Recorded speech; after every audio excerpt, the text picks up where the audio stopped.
is. It is, it's part of what it means to practice, you know, nowadays. Let me...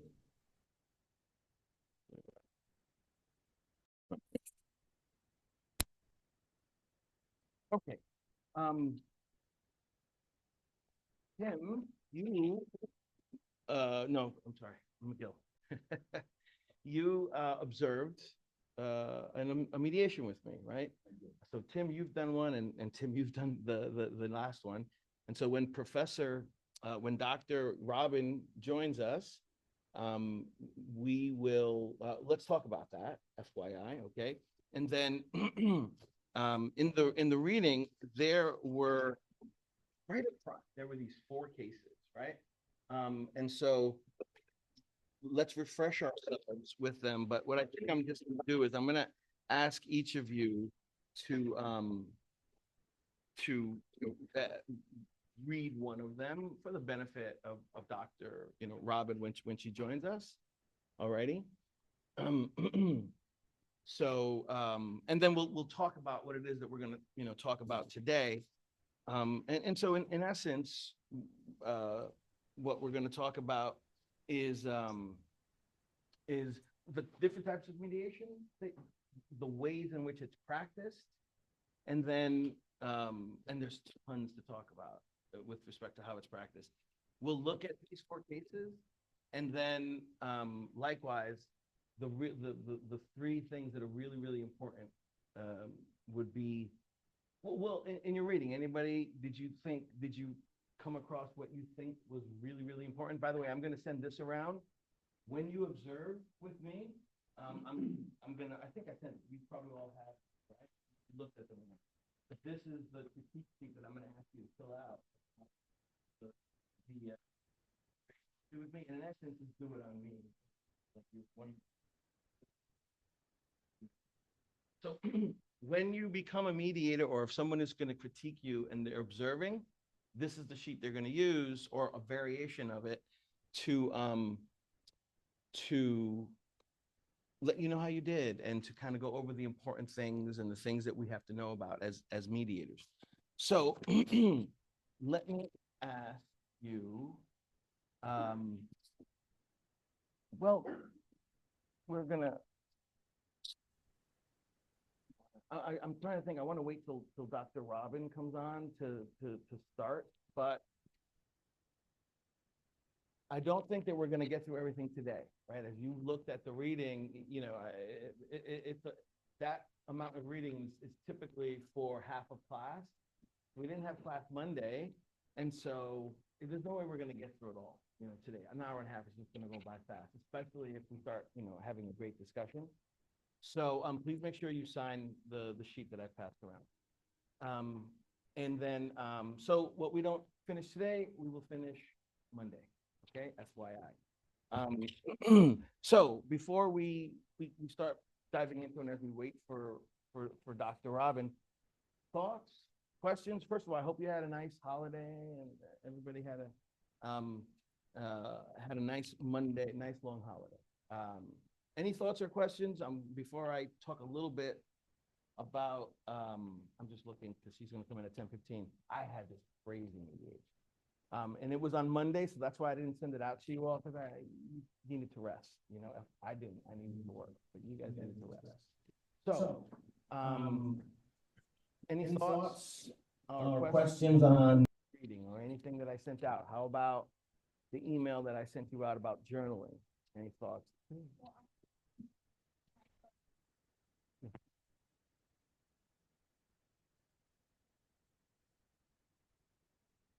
We could do that.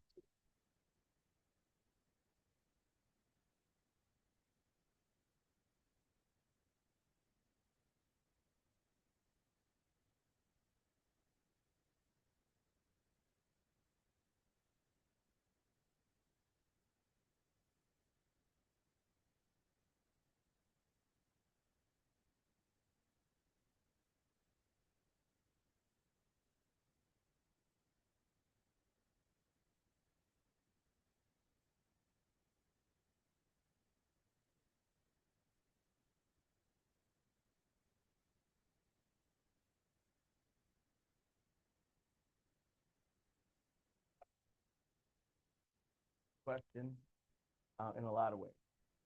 It goes to the heart of what it is that we're actually kind of talking about in a way today. Um, uh, so one, case by case, every case is case by case. So in the reading, you'll see how the one part I didn't kind of like is the way they were talking about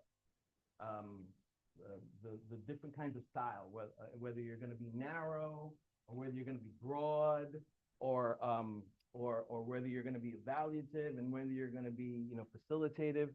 That narrow, that broad conversation, that's where and I'm not sure if they did it purposely, but my sense was that they were getting a little lost in the weeds. They were missing the forest for the trees. It's never one thing. In my experience, in my mind, it's a little bit of everything. And you have to have a really good toolbox, and you have to know, what do I need, when to shift, right? Can you all hear each other in your earphones, by the way? Or are you listening to me talking?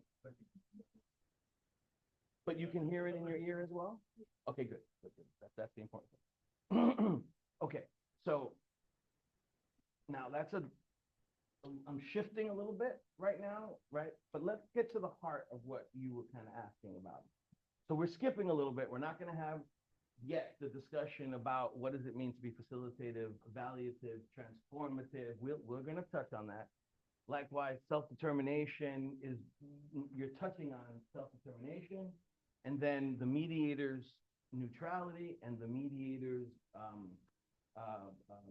impartiality. Thank you so much. You think it will come right off the top of my head. So before we kind of dive in, what are your thoughts on impartiality and neutrality? I mean, are they the same? They kind of sound the same. Are they different? But it's a nuanced difference, is it not? Right? So jump in, tell me what your thoughts are, and/or what do you think, Madam? Please, good. I love it.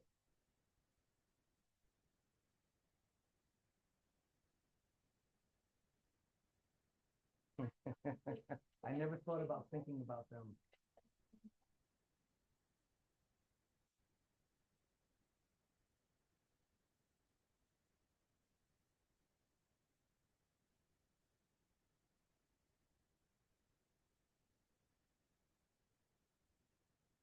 Yeah.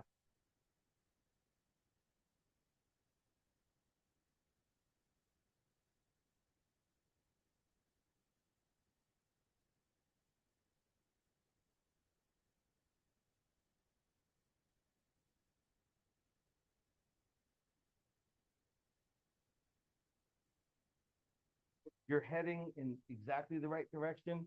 And so first of all, when someone says fair in mediation, one, in mediation, equity is up to the party.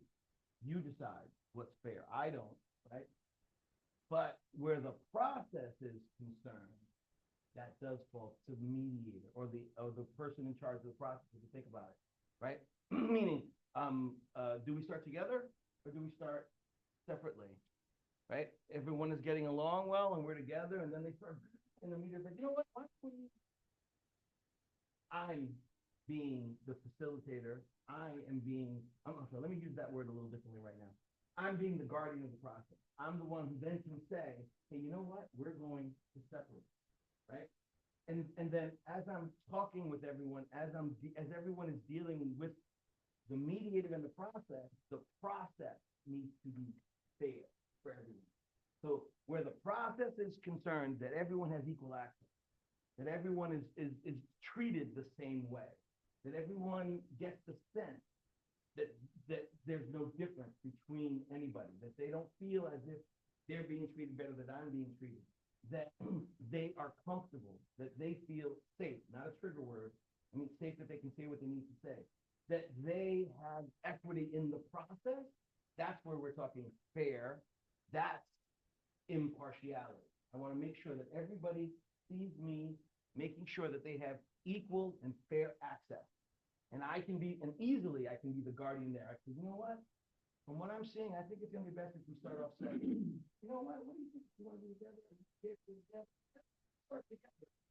But deciding on how best the process goes, that is that is up to us.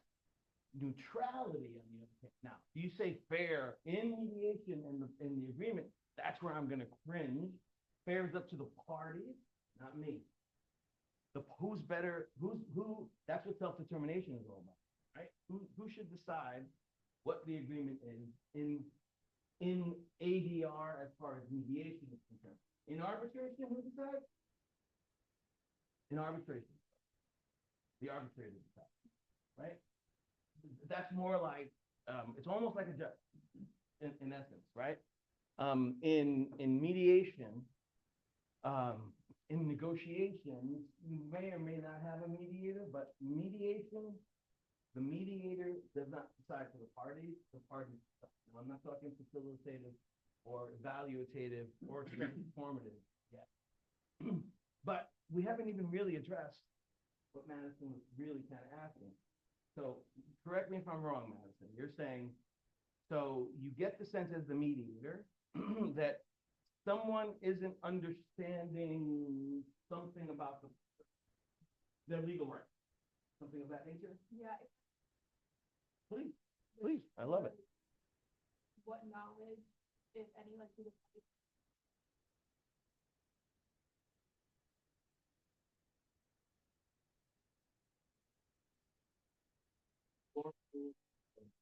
Certified and court-appointed mediator right? So we have in Florida. we've seen that, but how much of that do you say? How much do they?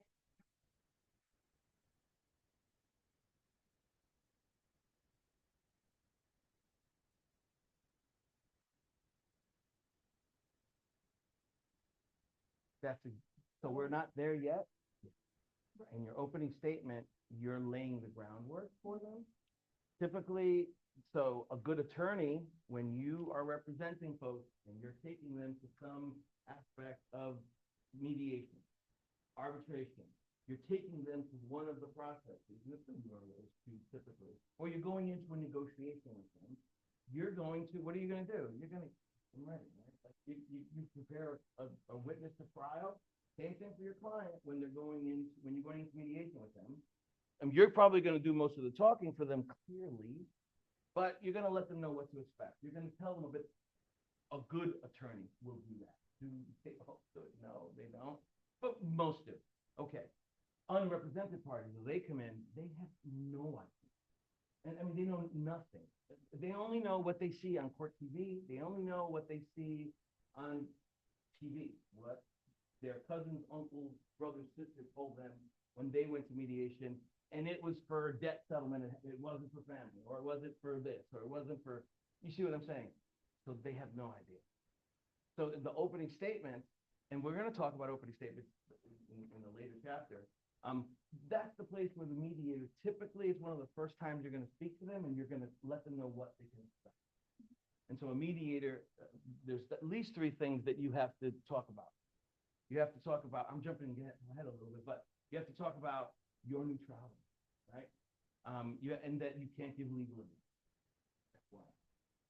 And then you have to talk about the confidential nature of the mediation process and everything that kind of goes with it. And then you have to talk about the voluntary and consensual nature of mediation. That is, I don't decide for the parties, you decide for the parties. I can't give you legal advice. You're always entitled to get legal advice. Did I give you all an open statement in the beginning, the first thing? No, I'll give you one. You've heard my opening statements. You two gentlemen have heard my opening statements. And if anyone went and looked at me talking online, because I do a lot of talking online, you might have heard one, but maybe you didn't. So in any regard, that may be the first time that they hear about the process of mediation. Just maybe. So all the more, so then the question becomes, what is a mediator? What is the ADR neutral? What are they really? We're a leader. We're a therapist. We're a professional practitioner, right? You're going to get folks in all different levels of experience, And you're gonna get folks in all different levels of anxiety, fear, nervousness, anger, right? And I was already talking about emotion, and I'm not gonna stop talking about emotions. And remember last time I was talking about, you know, the cognitive biases that you're gonna see, right? I actually did a lot of thinking on that. I'm gonna come back to that, because I think I have an answer for you. But so we start meeting, right? And the two of you are meeting. And let's not worry. You pick any one of the four, and there were more than four. There were like 6 or 7 different samples of disputes that people go through. But regardless of what any of them are, you start telling the mediator, this is what's happening. The mediator, we're listening, right? And it helps if we have experience in that type of mediation. If you don't have experience in that type of mediation, you shouldn't be taking care of that type of mediation. You should, if you want to learn, go mediate with someone who does, but we have to also not take cases that we are not like. When you're an attorney, you're just going to take anything that comes off. You better be careful doing that, right? Get it, you know, co-counsel, be second chair, learn it. But anyway, you're taking them through it. What are the issues? What are your concerns? What is it that you'd like to see? And everything that was in the reading about the things that are concerned. And I'm just saying everything right now because it's a deep dive, and I'll go down so many rabbit holes. We'll get there, right? But you get to the place where Tim says to you,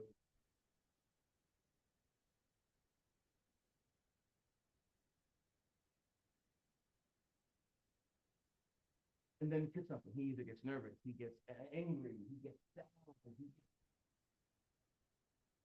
or he's feeling the pressure, right? My job is not to pressure you, but there is pressure in mediation. They will feel that pressure in mediation, right? How do you, so what do we have to do? Self-determination. Self-determination is we have to make sure that if the parties come to agreement, they themselves say, yes, this is what I want to do. Not because they've been coerced. We can't let them be coerced. Not because you've unduly pressured them. This chapter was all about that, right? Not that you've done that, but you have, at the end, you can tell that they are good with this agreement. I'm going to let. That's not what you ask. You say, right? Tim is in a state. So we also have to empower parties. But I can't give legal advice, right? So how do I empower without giving legal advice? Especially if they have no clue. They haven't spoken to an attorney. So there's a lot of different things. So let's just, without deep diving into it, because we're going to get to those. But the reading did speak about facilitative, evaluative, and transformative. Let's stick to facilitative and evaluative. Right? Transformative is aspiration. Okay, and it is a mistake in my mind and in my experience to say this is how the will be. Every case is different. You have to meet them where they are, and you have to know how to be flexible. You want to get them to agreement? What do they need? And the more we do it, the better we get at recognizing, they need to shut up and listen. They need me to do this. So, so an evaluative mediator, if you read in the reading, they're okay with crossing the line a little bit, so to speak. Everyone's going to do it a little differently. Tim, in the mediation that you were observing, right? Now, luckily, there were attorneys on both sides. It's so much easier to do that when you're attorney. The way, that's their job. So you lean on the attorney, and sometimes there's a great interplay between attorney and mediator that really helps. Let's also be honest, you're going to have tough clients.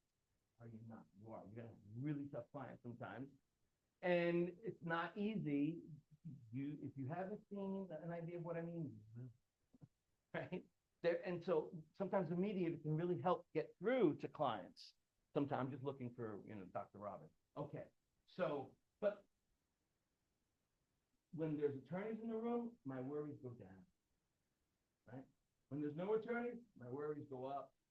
Because there's a lot of things I have to worry about now. I have to worry about this unrepresented party or both of them. If there's an attorney on one side and he's representing you and Tim or Matt all by yourself, I'm worried about them, not because they're going to come potentially to a bad agreement. I'm going to let you so long as it seems like, if you're like, yeah, sounds good, sign here, right?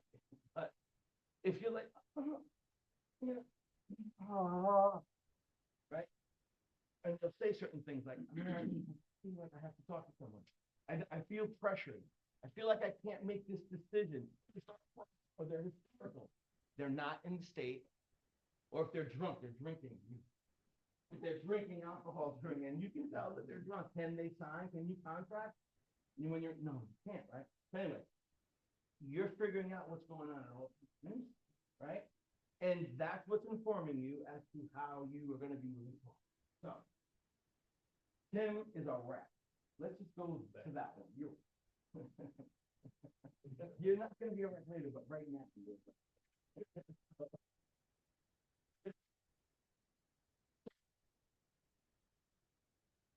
Am I worried about can I help? Maybe I can. Maybe I can.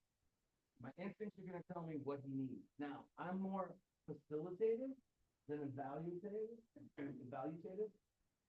But over 15 years, I've learned, by the way, if you see someone trying to come in, let me know, okay? I've learned we have to know when to shift a little bit. And while I think transformative is pie in the sky, to just think that way, you will have mediations where everything aligns and you get through to them. And man, they walk out and they're like, that people say, can I hug you? Can I pray with you? Thank you so much. Can I buy you pizza? I mean, I'm just really grateful that you help them through it. And so you can have a transformative experience. And the parties can have a transformative experience. And I would tell you that should always be your goal, but it ain't always going to happen. Sometimes it has to be narrow. Sometimes it has to be broad. Sometimes it's a little bit of both. Sometimes so. What does Tim need right now? If you see what I'm saying. Now, my instincts say Tim needs some reality checking.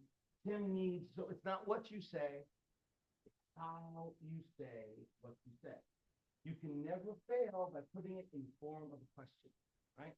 There's a difference between, if I said, the judge is never going to see that perspective, not really. But what if I said, well, Tim, no? Okay, well, this is something you might consider talking to an attorney about. Because the question is it like you say that when you get in front of the judge is going to say, this is what you're saying, it's Y and Z, or you get that inflection in my voice, and I always leave the thing that I think is good, what the law does support, you go with what they say first. Now give it to them just the way they're giving it to me, right? Because I want them to see me, hearing them, seeing them, right? You need to build rapport with them. So you don't talk down to them, you talk to them at their whatever level they're at. So if Tim is nervous, he's using my phone, make it easy. I need to show him like, that's the form of the question, but it allowed me to say what I needed to say. Okay, so he keeps giving me whatever response he gives me, and my instinct says go left, go right, and at the end, Tim says, you know what, yeah, I think it's in my head, I'm like, he's good. Thing for worse, I can let him sleep. Let it, of course, Puerto Rican will throw that. You're gonna mistreat. Can't fix it, So you know how I said when someone's emotional, what do? You listen, you label, you validate, you reframe. when you label, you might get it wrong.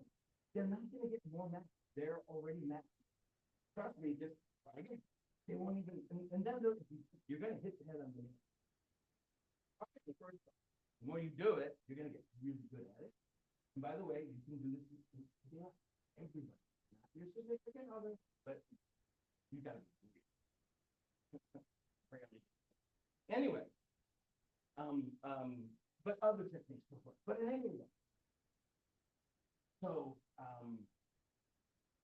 you just try. And if you're, and the entire time you're being, your emotional intelligence, your EQ, you're not low. So that's what works for me. You will do it the way it's going to work for you. Don't be tied, be yourself, right? And it was going to work for you the more that you, right? That's the kind of attorney, professional, mediator, practitioner that you're going to be. And people will use you based on your strength. I don't get used every single time by the people who use me regularly. They use me for the cases that they think I'm going to be able to help. It's usually touchy-feely emotional. That's my thing, right? But so you're going to get it wrong. And actually, I like your question for a few reasons. You're looking at everything, and in your head, you're like, I don't think this is what's going on. And then, is it appropriate to make suggestions? Absolutely, so long as you know what the heck you're talking about, right? And you've seen it before. Oh, this might work. And you say, hey, have you considered, in other cases, I've seen this. Maybe this will work for you. What do you think about? And they're like, no. You don't go in. Maybe you need to reframe it. Maybe you say it a different way. Or maybe that dog. Okay, understand? In your head, you're like, yeah, this is the solution. They don't see it. And then the question is, what is the best solution? Is there a solution? Sometimes. So again, remember I said it's case right? Case by case. And so you just never know when you get it. You might get the case too early, right? Discovery might still be going on. They may not know what's going on. Or it might be a year later. Things have changed. They might be in different aspects. So read the pleading. Get familiar with what's going on. But what I like to do is after I give my opening, I let the parties give openings. Either we're together or we're separate. But I do that for a few reasons. One, I want to read this. I want them to tell me what's going on. I want to, and everybody is going to give it to you from everybody's right. The one's jerk, the other one's wrong. I'm going to listen to everyone. And everyone's seeing me listening to them. And so what you think you see might not be what's really going on. So be flexible. Do it in a mind. Not the person to right. No, don't do not what they need. What do they need? In that moment, when they're with you in mediation, maybe they need a part of it. Maybe you can only do some of the things. Maybe they need to come back a different way. Maybe they need to do something, see how it works, before they can come to agreement. Maybe what they need is to go for themselves. They need to. So, right in front, because what is the tool? And it kind of says, no. Okay. And I think they actually get to the front of the goal of mediation is to give the parties, and how will you know? Hearing what is going to figure it out. New mediators always want agreement, want to get to agreement. That's not the right thing to do. And I agreed with them on plenty of things when they said, looking at your success rate, and I talked about that. You know, not it's up to them, so you can't look at success rate. Think about it. So be flexible and just try again. So that's a great question. And there's so many more answers to it. It kind of depends on what Let's kind of go back. You see how there's so many freaking rabbit holes. Go down. Why? Case by case. It's never the same thing twice. Never. And even when it is, like if you have two dockets and they look exactly the same, I promise you, those people are funny animals. They're gonna make it very unique, and it's gonna be very different because the way the stuff happened to them is not the way it happened to that other case. They're from different places, they're different kinds of people, different races, different genders. They're males, they're females. Someone is controlling, someone's not. I can go on and on. It depends. You get them. It's like you get your victim as they come to you, or like if somebody gets hurt and it was your fault, condition, well, you get them the way they come to you. You have no idea, but however they come to you, that's how you got to deal with them, right? So, I want to say, oh, here she is. I want to say, damn, she's been there for like 15 minutes. I talk way too much. Okay, I want to say that you have to be flexible, right? FYI. You know what? We've been talking about it. We're going to get to it. Let me bring her in really fast. And here she comes.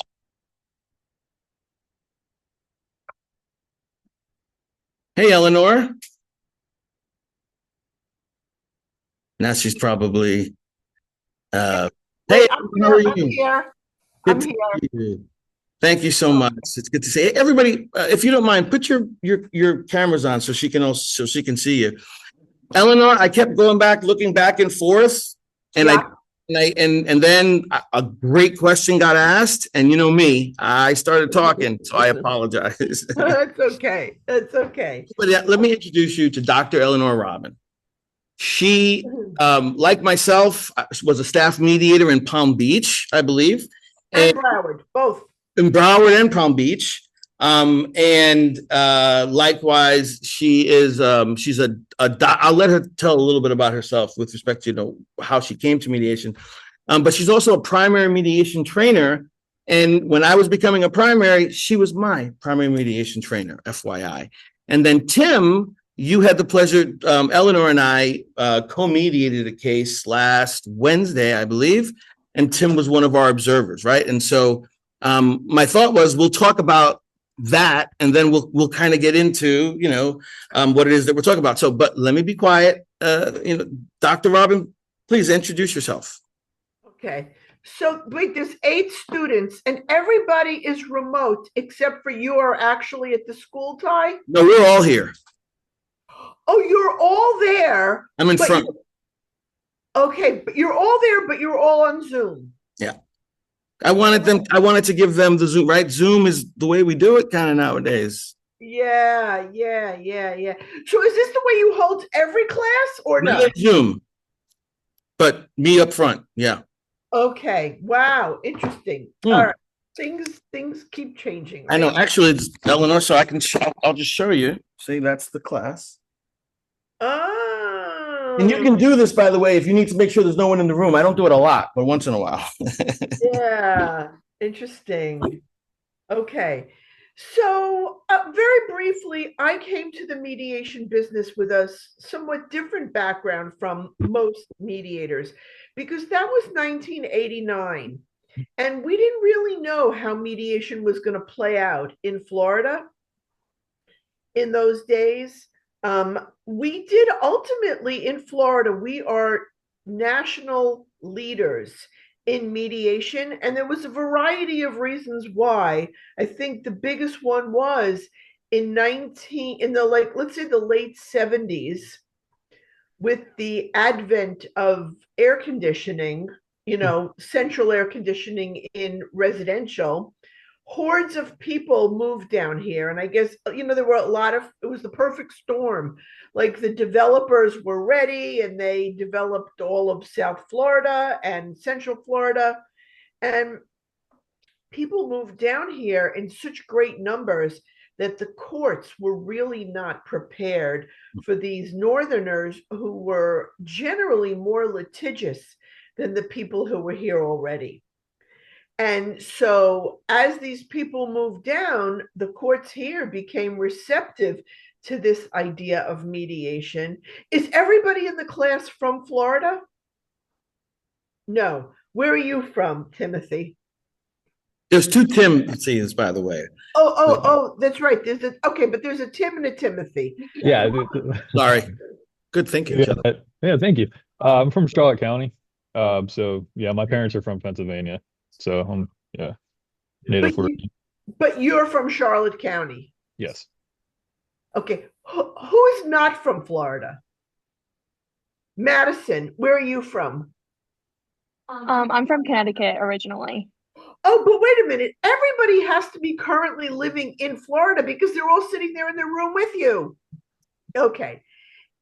Who is not going to stay in Florida? Who is here only for law school and then is going to go somewhere else? Nobody. Okay. So Madison, it seems. Madison, where are you going to go, Madison? I'm looking at either New York or Oregon right now. Two totally different sectors. Yes, yes. Okay. Well, in New York, they are really not where we are mediation wise. And in Oregon, neither, but Oregon is still ahead of New York. New York is maybe one of the worst. Really? I And the didn't know reason that. was because they were losing so much population in those times when the whole mediation idea was growing that the lawyers there were so unreceptive to mediation that they fought it, thinking incorrectly that this would cost them money. But it doesn't cost them any money. The lawyers in Florida did not lose any money when with mediation. They just make the money at a different phase in the trial. They just don't end up going to trial. That's why in New York you could wait 8 years to go to trial. Where here, that might be an exaggeration. And I don't know if it's that bad anymore. But here, the lawyers make the money on motion practice before trial. And so that's how it played out with mediation. But in New York, they were very, very resistant. Anyway, but we weren't resistant. And the whole mediation idea, if you have said something that I'm saying, Ty, just stop me because I can change easily. Anyway, On the contrary, but please. but if I do, stop me. So I'm not repeating you. The whole mediation idea came about in 1976 when there was a conference held by, I don't remember the name of the Supreme Court justice. I don't remember. Warren Burger. That's it. Warren Burger held a conference called the Roscoe Pound Conference, and a professor from Harvard named Sanders, right? Sanders. And that I don't remember. His name was Sanders. And his paper is actually, you can find it on the internet. And so he presented a paper about what he called the multi-door courthouse. And that was really the kickoff to mediation as we know it in the courts. They had been using mediation previously with union and labor disputes, but his idea was there would be a multi-door courthouse and people would choose which door they wanted to walk in. Do you want to walk in the litigation door? Do you want to walk in the mediation door? Do you want to walk in the arbitration door? Needless to say, that was 1976. That's not really the way it's played out. So the way it has played out is in Florida, mediation is a component of the litigation process. And the way it's played out in Florida is the lawyers rule mediation for the most part. For the most part, that's true. We didn't know that in 1989 that this is how it was going to play out when I got certified as a mediator. And so at that time I had it. Now I'm back to my bio. So at that time I had a choice. Either I went to law school or I got a degree in mental health, a master's degree in mental health. Because what did I want? I knew I wanted to mediate divorces. Why? Because I had just gotten divorced. So I was all up in the whole divorce world, and that interested me. And the rule at that time, which is not the rule now, of course, was you either needed to be a Florida lawyer with 3 years experience. So I figure it was going to take me 3 years of law school and then 3 years of practicing something, so 6 years, or you needed to have a master's degree in mental health, which was about 18 months. So which did I pick? Master's degree in mental health. Of course, it's easier. And it just so happened that I was really also interested in my own mental health, which does anybody want to practice family law? One of us does, but she's not here right now. Oh, well, good for the rest of you, because that is the worst place you could stick yourself. But at the time, I was really interested in my own personal growth because I was going through this divorce. And divorce is really a time of transition. And it's when we look at ourselves and try to figure ourselves out. And anyway, so the degree in mental health sort of worked. Eventually, I also ended up with a PhD only because at that time, I was working in the courthouse in Broward running the teen court program, which under court mediation. And so we did it with a very non-adversarial model, not like the model many places use, which is an adversarial model. Anyway, I was sitting around and I figured I could use my work to do my PhD work and anyway, so that's how that sort of happened. But so I come from a different background than most mediators, because most mediators who are able to take this off the ground are attorneys. And they are attorneys who have a niche. And so I think that, but previous to that, I did have a history, the last piece of my background, I did have a history as, we'll say, a serial entrepreneur. And I think that we have to remember that mediators are simply entrepreneurs. We are selling ourselves. I'm the best mediator for you. And we are selling the mediation services, the process of mediation. And then once we have people actually sitting in mediation, we're selling them on some deal. So there are not a lot of jobs. There are some jobs, like Ty and I both work for the court system. There are some jobs for mediators, but for the most part, mediators are self-employed.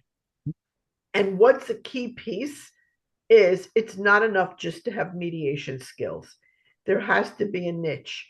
There has to be some knowledge, like maritime. I know all about maritime law and maritime everything, and I'm a mediator, and so I mediate maritime cases.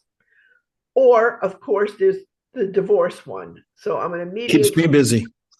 It keeps me, that's it. It keeps us busy. Yep, that's it. It keeps us busy. Mm-hmm. There's no shortage of divorces. Mm-mm. A Just lot of pieces people, for the mediator. Sorry to interrupt you. That's why you have to be a hustler and an entrepreneur, because you've got to find the business. You've got to go out and find it. And it takes a while. that's it. It does. It does. That's really the truth. And I think that law students basically fall into two categories. Category one is the student who says, I'm going to go out and I'm going to be a lawyer and I'm going to be an aggressive advocate and a zealous advocate. And I'm taking this mediation class because I know that in Florida, every single case ends up in mediation. And I'm going to be a much better advocate for my clients because I know the mediation ins and outs. And I personally think we do law students a disservice when we don't infuse their entire experience with mediation if they're going to practice in Florida, because they're going to be sitting in mediation as advocates for their clients all the time. And what they shouldn't do is be in litigation mode. I mean, a little, but you also need to know how to use these tools so that you can get what your client needs and know when to be litigious and know when to be, to see the other perspective and be open to helping your client make a deal. Yes or no? Definitely. Only 5%. Start asking attorneys, what percentage of your cases actually go to trial? Only 5%, that's an average, end up in trial. Some attorneys will have a higher percentage, like 15%. But sometimes it's really hard for young lawyers to get board certified in whatever board certification they want because they can't get enough trials. And they can't get enough trials because nothing really goes to trial. 5%, that's really nothing. 95%. So skills, sorry to interrupt you. Good. These skills, they're important, right? Yes. They just are. So it's good that we're talking about these. Elinor, it's so great that you started off the way you did because the chapter started off with the history of mediation. Outstanding. So thank you for that. I mean, it's perfect, right? And then what we were talking about then, and I love how we were texting, and she said, "Oh, I have some thoughts on transformative." So Elinor, I was holding off talking about. Madison asked a great question, and it took me down a few rabbit holes. But what is, in your mind, the facilitative model, the evaluative model, and the transformative model? By some chance, do I have ability to go on to make a whiteboard here? Yes, ma'am. Okay, so let's see if I can figure that out. So I just want to say one more thing. Please. That's one segment of the law students. I'm going to be a better advocate because now I know the ins and outs of mediation. The other segment of the law students is the ones who, now, these are all 3Ls, right? Mostly, correct, everybody? The ones who get into two Ls. Everyone else is a 3L. The ones who get into law school and say, what the hell am I doing here? This was a mistake. But they stick it out. And for many of them, mediation is a better career choice. So but for both groups, this is critical. Okay, let's see if you could initiate it in more. Go ahead. All right. So we're talking about use whiteboard classic. Okay. We're talking about, you see the whiteboard now, right? We do now, yes. Okay. We're talking about mediation models, and they fall, let's say, into this is a continuum. So I'm going to make 4, even though usually it's talked about as 3. The first one over here is the transformative model. Then we have the facilitative model. And in Florida, our ethical rules tell us we are facilitative mediators. What does that mean? It means we facilitate the process. And then we could say there's evaluative mediators and there's directive mediators. Even though this is usually called evaluative directive, it's usually one category. But I think that that's kind of a mistake because there's nothing wrong with being an evaluative mediator. And if you're mediating a case and there's lawyers involved, the lawyers want you to help them evaluate their case. One of the tools, we could say a facilitative mediator here is a toolbox mediator. And one of the tools they use is evaluation. Where we would get in trouble is if we become directive. If I make, this is like a no-no. If I make an evaluation, I evaluate with people, what are your strengths? What are your weaknesses? That's what I'm evaluating. Where's your case strong? Where's your case weak? And then I try to direct them to a resolution. Now I'm in trouble. If a mediator ever says, and you are going to hear this, the judge is going to X, Y, and Z, 90% of the time, that mediator is either delusional or lying, because we don't know what the judge is. 10% of the time, it's clear. It's just, it becomes not even an opinion. It's really just information. 10% of the time, figure we do know what the judge is going to do. But the other 90%, we really don't know. And if we really knew, there would be no such thing as an appellate court. Because if everybody knows how it's supposed to play out, then why do you need an appellate court? Now you even want somebody to overturn what the judge did. So this idea of directing the parties to a resolution is in Florida considered unethical. Now, but sadly, or not so sadly, there is a market for that. Often the attorneys want to hire the directive mediator because it's like a cheap trial. The directive mediator, who is often a retired judge, will direct the parties to the resolution that he or she thinks is the right resolution and make it easy for the attorneys who don't really want to go to trial anyway. Maybe the money's already been spent. And 100 other reasons they have to prepare. 100 other reasons why they don't want to go to trial. They want this directive mediator. It's unfortunate, and the process should really be called neutral evaluation, sometimes called early neutral evaluation. But that's what this directive mediation process should be called. And I once asked somebody at the Supreme Court, why don't they just call it neutral evaluation? This is the process they're getting. Why don't they call it that? And she said, and I think she's right, in Florida, the path to mediation is so worn. It's everybody knows how this works. So the orders are already in place. We all know who to use, how to get there. That they just call it mediation. And in fact, no matter what the mediator is doing, we just call it mediation.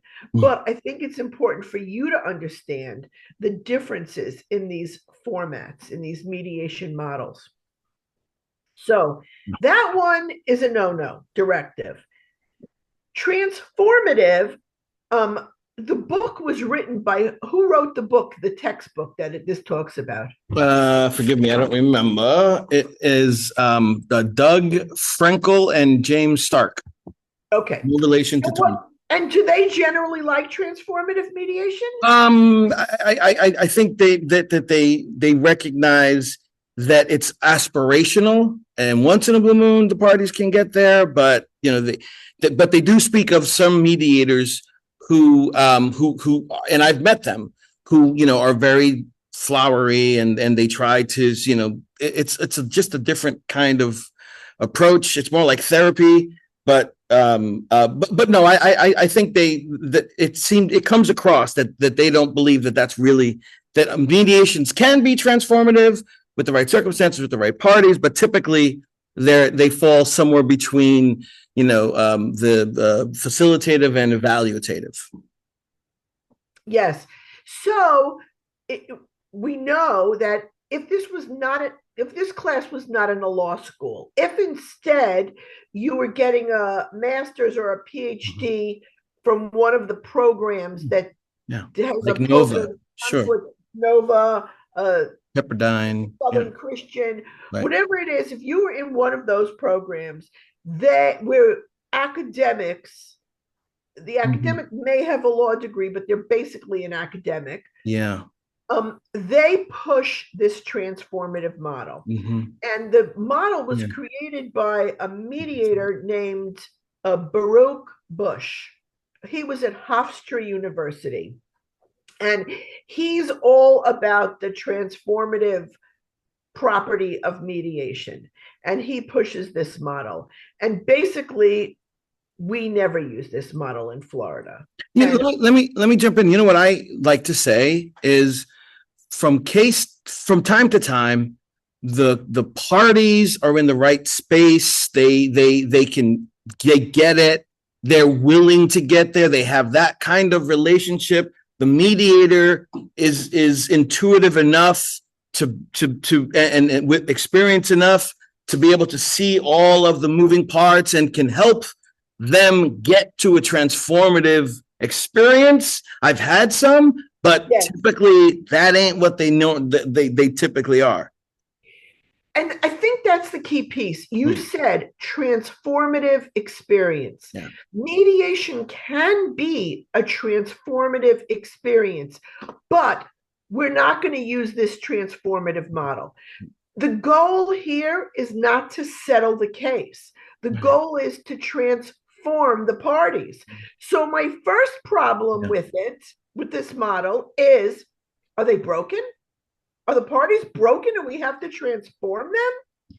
No, they're not broken. So I don't want to transform anyone. The goal here is to transform the parties in how they see themselves, their conflict, and the other side. Yeah. And the mediator very much takes a back seat to the whole thing.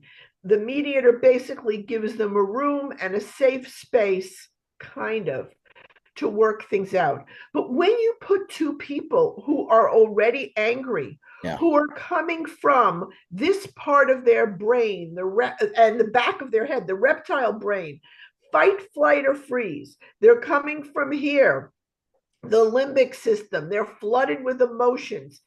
You can't trust them to work it out. If they knew how to work it out on their own, they wouldn't be sitting here with you.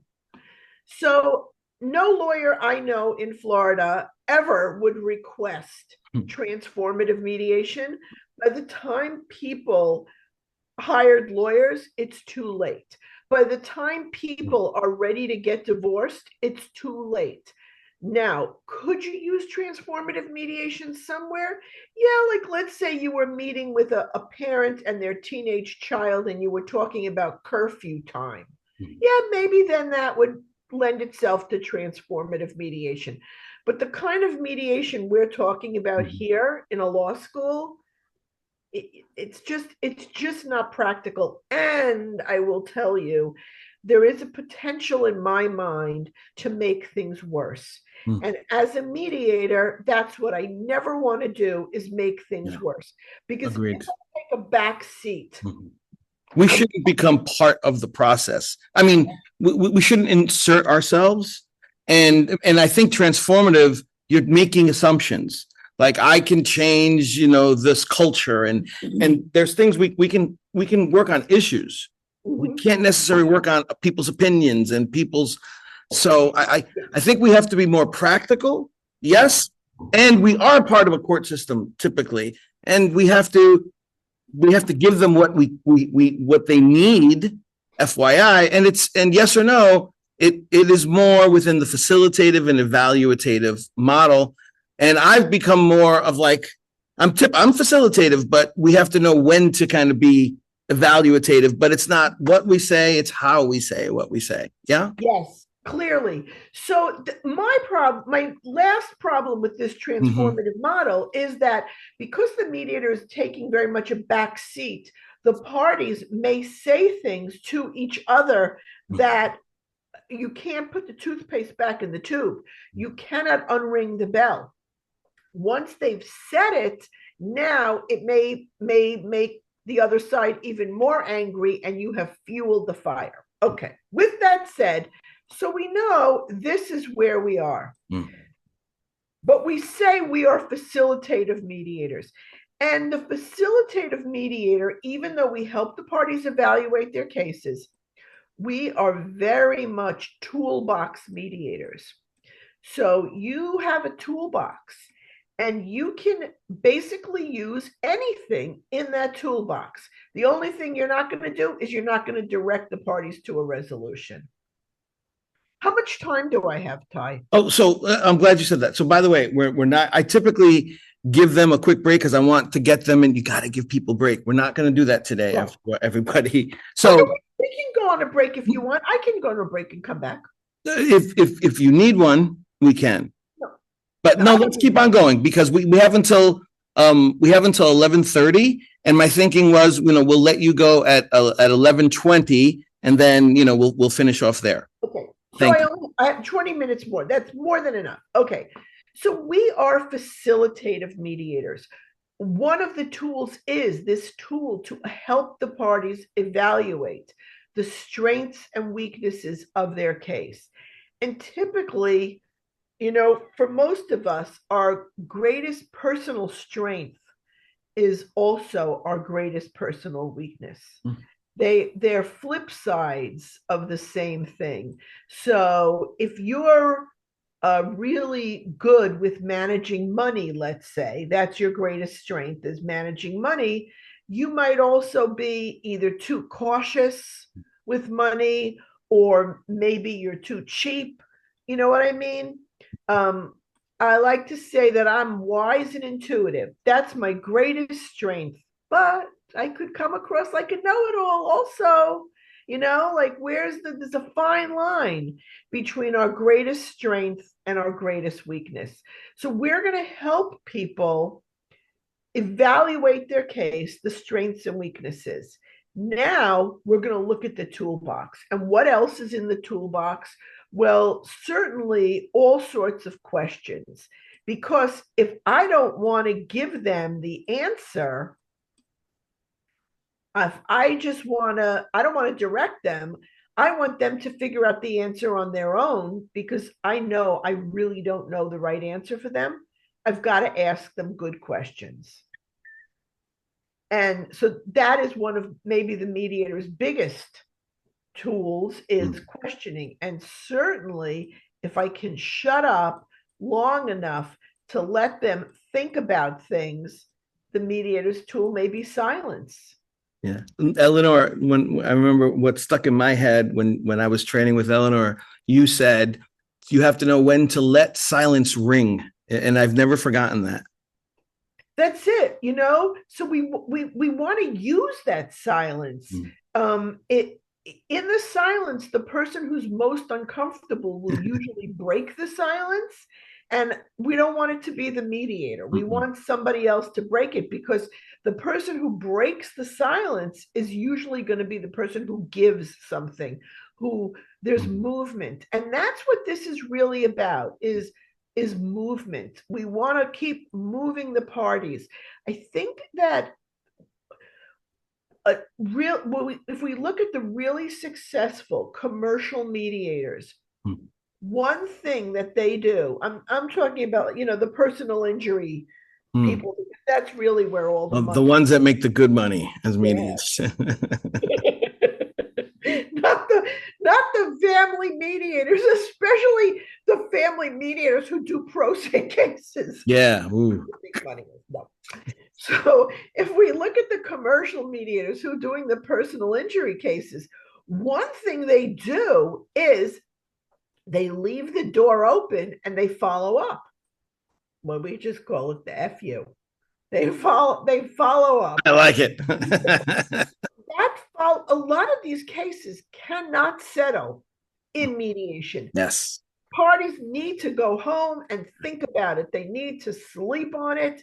And then the next day, all of a sudden they say, shit, excuse my French, right. I should have taken that offer.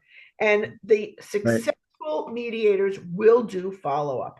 As appropriate, though, because by the same token, if I may, you're going to have attorneys in mediation, and typically, like the consensus is, let's get this signed, because by the same token, you get home and then somebody, your brother, sister's uncle says, that's not what happened to me in my mediation, or you get buyer's remorse, or so it's your gut that's telling you, FU is the sentiment of the day, or it's case by case. Listen, the goal is to if there's lawyers involved, the goal is to get them to sign in mediation. But if you can't get that, then the tool you want to pull out is follow-up. Yeah. Just the flip side of that is, if the parties were unrepresented, like the cases I do, where that's a little different. Me too. When I do those, please go ahead. I couldn't agree more. Yeah. Yeah. I never let them sign on the first. Me too. The first meeting. Why? For a variety of reasons. Yeah. First of all, because in the agreement it says in two different places, you're encouraged to have this agreement reviewed by independent legal counsel. And so I don't want to say, yeah, it says that in the agreement, but then they signed it on that day. So there's big differences. If we were talking about mediation models, there's big differences in mediating with represented parties versus unrepresented. Or in the middle, the imbalance of power, attorney on one side and Yes. Well, everybody here is smart enough to know they don't want to practice family law. But that's one of the issues that we have in family law is people will start out represented and then they'll fire their lawyers, or they start out unrepresented and then they hire lawyers. But as you go about your life now, I know that every person you encounter is going to ask you legal questions. And I know you tell them I can't give you legal advice, but the one thing you can tell them if they're going through a divorce is, and the other side has an attorney, you must hire an attorney. Do not show up anywhere without an attorney if the other side has an attorney. And you would be amazed at how many people are getting divorced and the one side has an attorney and they don't. And that is basically suicide. And it's not inappropriate for the mediator to say, you know, you really need to consider hiring an attorney. This is something you should talk to an attorney about. And you can use it for a lot of different reasons. It can be a reality check. It's case by case. But when we can tell that someone needs to speak with, we'll talk on this later, right? We do need to allow them to speak to someone. You want to tell them to talk to someone, but it's case by case. Yes. No, you know what I'm thinking, if I may, at I'm sorry to interrupt you. I don't want to stop your flow. At 11:20, you know what I wanted to do was Tim observed our co-mediation. I thought, let's let Tim let us know what he thought and let's talk about it. And then we can close out that way, if that's okay. We'll do that at 11:20. The reality was, even though you called it a co-mediation, it wasn't really a co-mediation. I was really an observer because I know nothing about those cases. Everything I know about these insurance cases, I learned from you. So that's what I told everybody. I said, if you don't know how to do a mediation, don't do it. Get a second, be the co-chair on if you're an attorney and, oh man, I want to do criminal, but you've never done criminal, be the second, let someone else do it.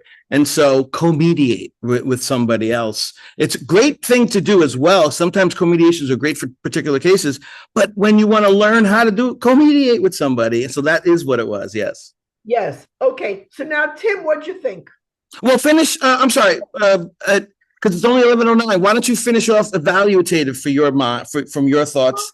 Okay. We never really see evaluative called by itself standalone, but I think it is. I think we have to be realistic that facilitative might not go far enough in many cases. In many cases, especially where the parties are represented, the lawyers want more than just a facilitator. They really want this evaluative help. They know they need the help sometimes, don't they? They do. They do. And so sometimes one common thing you're going to see is, in order to get the business, the lawyer gave the party some idea. Oh, this is going to be an $80,000 case. We're going to get 80,000, or we're going to get 8 million, whatever they told them. Now they show up at mediation and the lawyer is telling them, take $8,000. And the guy's sitting there saying, wait a minute, 8,000? You told me it's going to be 80,000. And then we have to help them evaluate the case. And the key piece here is, when the lawyer told you 80,000, all they knew was your side of the story. Right. During mediation, this is the time for us to hear the rest of the story. We're not going to say your lawyer's a big fat liar. But how many times in mediation, the attorneys they look at their client and they'll say, is that true? And then they're like, you didn't tell me that. Things. That's why we have to be flexible. And you read everything, but then you get to mediation. That's where you really find out what's going on. Yes, I think that both lawyers and mental health practitioners have one big disadvantage, and that is we only hear one side of the story from our client. It's Yeah. not until mediation that the guy who used to say, and this is the rest of the story. Yeah. Oh, Art Bell. No, it's not Art Bell. Yeah, one of my favorite Mhm. Charles somebody, I don't remember his name. One of my favorite mediation movies though is the movie Maleficent with Angelina Jolie. Maleficent is a mediate. I got to see it again. Go ahead, No, please.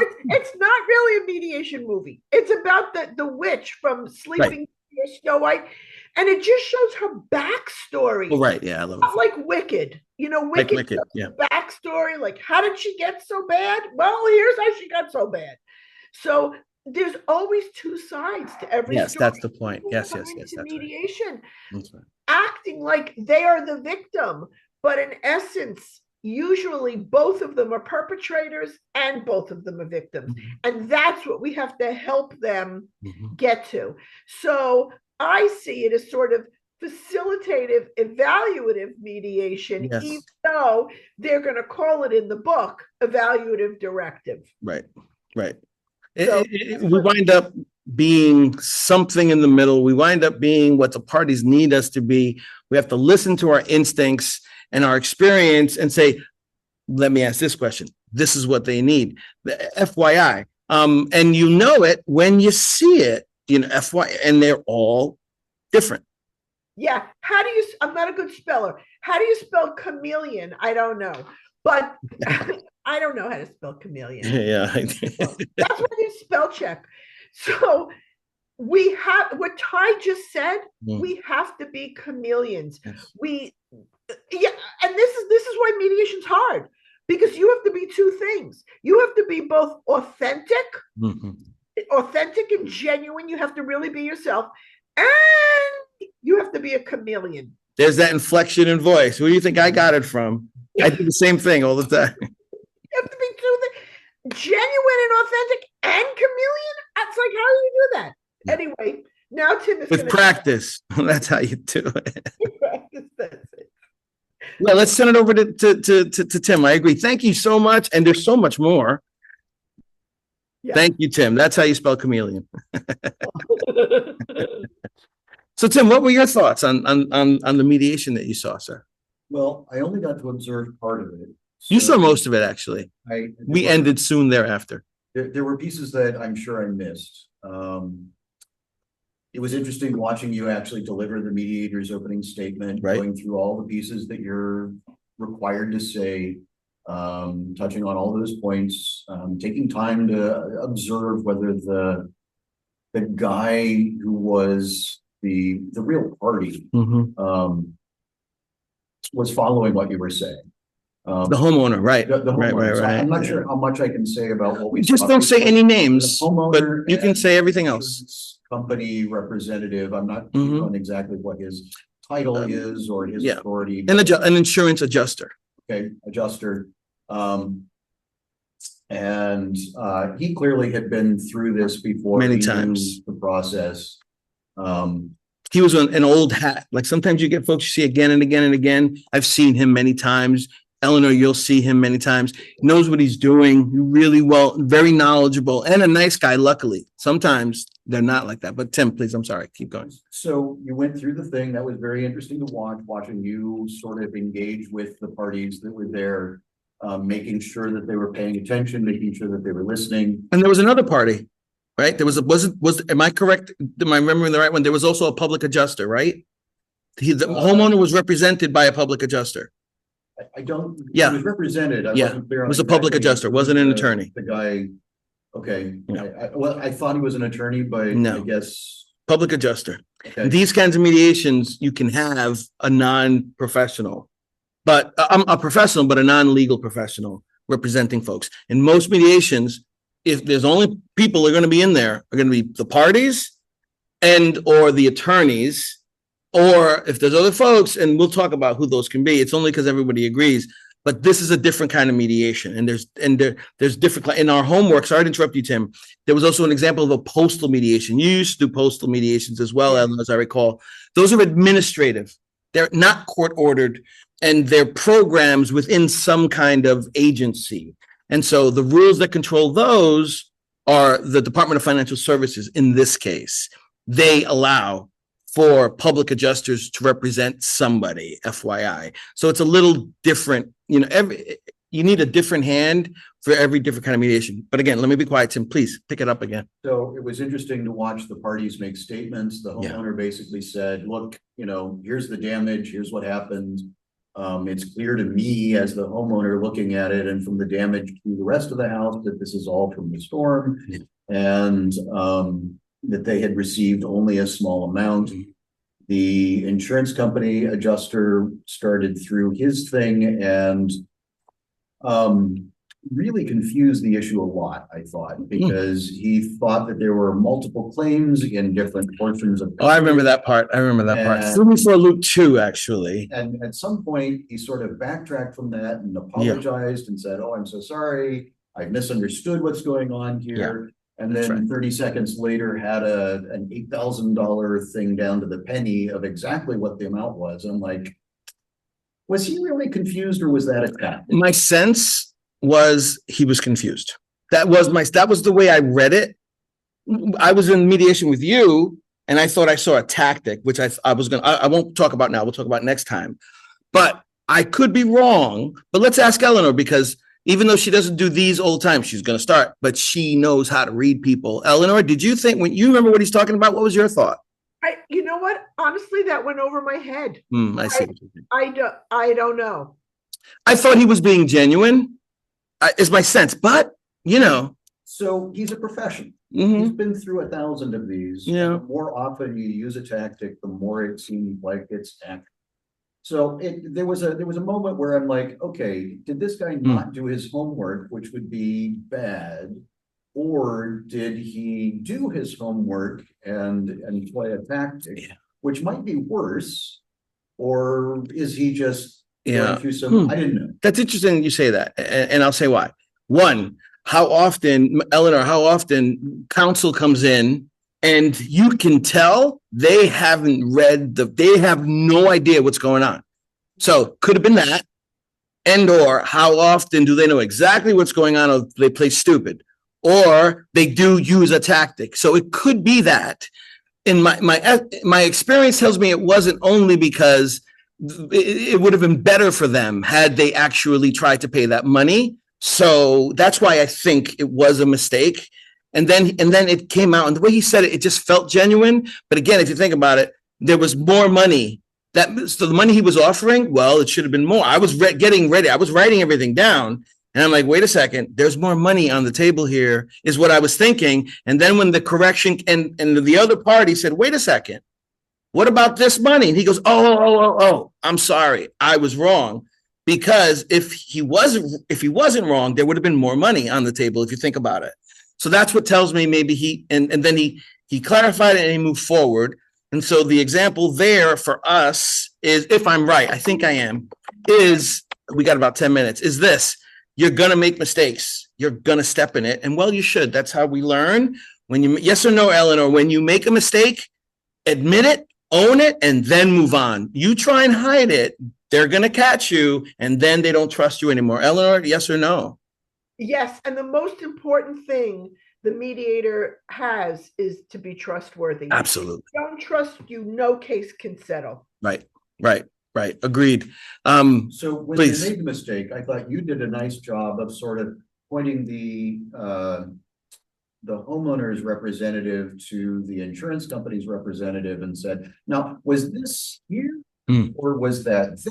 Or what's that total? Or how did that work out? How did that come off? And it came off as very sincere. Okay. It came off as trying to be helpful. It came off as facilitative. See, that's an example. And I can come off that way, but I know what I'm doing sometimes. Now, I don't remember exactly, but it's sometimes that's also the way that you send a message to someone. You make it like, maybe I'm missing something. I'm wondering, because I went to law school because I'm so bad at math. The lawyers all will laugh when you say that, right? And you say, but follow me. Is this right? Da-da-da. And because I'm trying to let somebody know, the one who knows what the hell they're doing, that's wrong. You see, I don't know if that's what I was doing, but trying to Okay. make it wrong, but it seemed like when there was that confusion, Yeah, the parties were getting a little Yeah. unsure of what was going on. I think so. We all were. Me too. Yeah. Sort of connected them back together Right. and got the right numbers out, and they're like, "Oh, okay, this is no big deal." And then we move And forward. It kept going. I thought that Good. was. I thought you did a very nice job of sort of pulling them back together and dragging them out of this thing, which could have been very, Mm-hmm.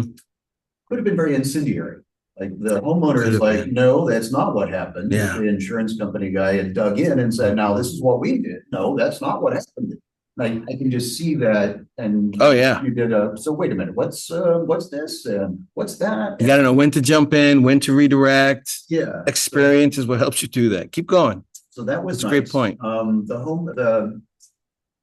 The insurance adjusters sort of fished around for whether the roof was old enough that they could do this or do that. That's And right. again, I'm like, okay, he's not actually considering this. He knows the age of that roof. He knows He all of probably that. absolutely knew the age He's of the trying to mediate his own mediation. And okay, I guess that's a good tactic for him to be doing. A couple of times he said, I'm not seeing the damage to the roof. Mm-hmm. And at one point I thought maybe he's sending a message to the adjuster that he just doesn't have the documentation and all this really needs is better documentation. Right. And it's in that case, so you're not wrong. That's exactly right. And sometimes in insurance cases, what they need is what they don't have in order to justify spending the money. They need, you got to give me the proof. You got to give me the paperwork. You got to give me the photos. You got to give me X. Sometimes when they say that, though, what they're letting them know is you have a dog of a case. I'm not seeing unless you can show me. And that's what this one was. FYI. Is that what he was doing? He was signaling that to the adjuster. Yeah. Okay. But right after that, he then said, today for a short time only, I'll give you $1,500 if we'll just make all of this go. What do we call that? What's that one? What do we call that when they give them this really lowball offer just to go away? A nuisance offer is what they kind of typically call it. Okay, to me, I thought that actually kind of damaged It does proceedings sometimes. for a bit. That's because I could just see the homeowner being like, oh, what are we even here for? Really? His adjuster's like, well, we need 40,000 in damages. So let me jump in for a second. I'll tell you what, forgive me, because I like where you're going. Remember when Elinor said the attorney will say, you're going to get $80,000, right? And then they didn't know something. This was a little different. That public adjuster, the problem with public adjusters is they ain't all above board, and a lot of them pad, and so they will talk a client into, we'll get, this is what we'll, and it's all padding sometimes, and they're shysters sometimes, not all of them, but a lot of them. And so there's also unrealistic expectations sometimes on the homeowner, because what is it that this individual is really interested in? You know how much money a public adjuster gets? $40,000 he was asking for, right? And they were sticking to their guns. They get 15%. Listen, if this law thing doesn't work out for you, go be a public adjuster. 15%. They make more than attorneys sometimes. Yes or no, Elinor? Yes. It's crazy. So that's what you see sometimes, Elinor. That's what you see with public adjusters. But I mean, it's case by case, but a lot of times. But anyway, I love that. I had to say something about that. It's when you see it enough, you're like, or you're like, no, I see that. I mean, it depends. And so like they started at the 40,000 number and they said, and of course that's less the amount you've already spent. Right. So the real number is more like 32,000, and I guess we could settle today for 30. And The public adjuster was the saying. public adjuster was saying, and Right. I'm like, okay, this is starting to look positional. Yeah. It's starting to look like a slugfest. And then the insurance adjuster said, well, but I want to remind you that we're paying for all of the mediation today, as if they're doing it as a favor. Yeah, I don't hear that one a lot, but anyway, whatever. And I thought, okay, that's an amusing thing to throw out. And you suggested, okay, maybe it's time to table the roof and move on to other things. Why? because they were starting. Yeah, to position. that's right, It's like, that's okay, right, we need that's to right. step, we need to move on to something else, Yeah. change their point of focus. Because there were other things at issue. I could tell there wasn't enough for the adjuster to be able to justify paying more money. So then the question is, where else is there that we can get them more money, that there is enough, right? Because an adjuster, there was an inspection, somebody went out, they went in the house, and so there's interior damage, right? And so, okay, can we get them some money here? Can we get them some money there? FYI. So that's why I shifted. Yes, that's right. Good point. And you asked what other damages there were to be Yeah. discussed, and I think it was about that time that you suggested that they go into caucus. Right. They had like figured out where the adjuster was willing to pay, sort of what his position was. They had figured out what the homeowner's position was. And it looked like they were getting ready to go positional. They didn't seem to want to talk about any of the other damages very much. So that was when you suggested a caucus, and when did you did a really nice job of saying, you know, I'm going to put you in rooms. Yeah. You know, go to your room. Sit there. But I said it really nice, right? You did. You really did. Like there was part of me that's hearing his actual voice going, "Wow, he's making go to your room and think about what you've done." Sound really enticing and warm and comforting. And you said, you know, we're here. If you need us, there's a little button. You can just press the panic room button and we'll be there in an instant. I say it the same way all the time. It works like a charm.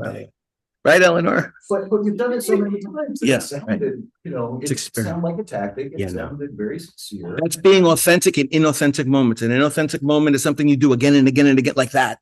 Telling, oh, all right, here, just press the button when you need me. That's not how you say it. You say it like it's the very first time, because it's the first time for somebody. You see what I'm saying? First time for somebody. Yeah. Typically the homeowner. So, and that was about the point where I had to go.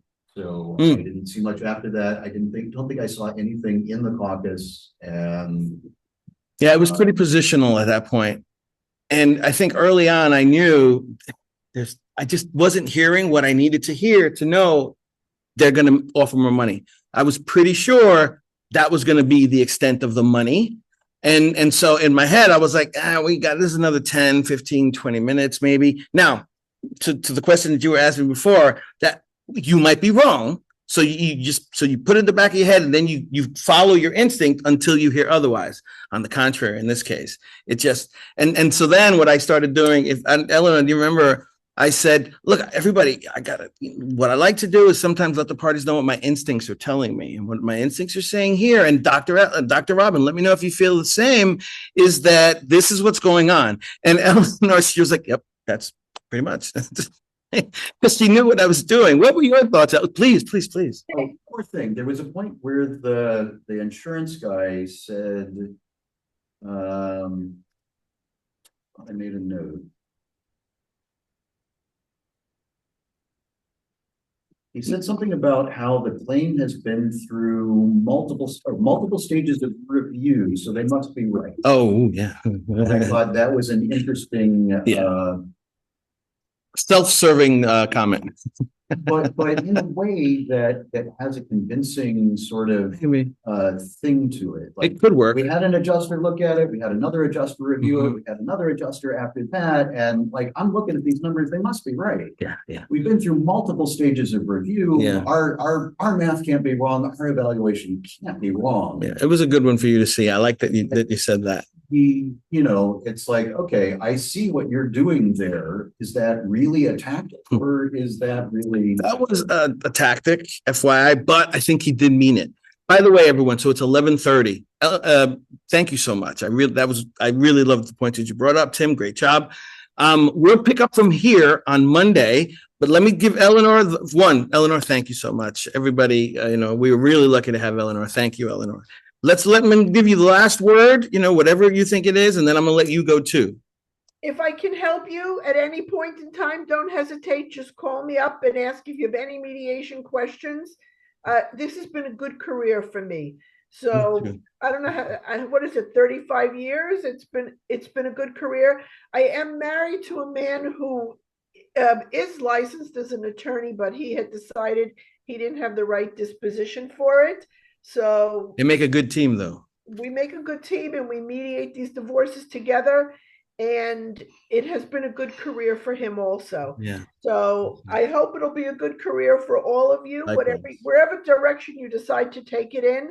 If there's anything I can answer for you moving forward, don't hesitate. Thank you. Just give me a yell. And with that, I'm going to say one more thing, and I'm going to let you and get out of here. Elinor sent me a text today, and she had something to do with Warren Buffett, and his advice was, listen, the person you marry makes a big difference.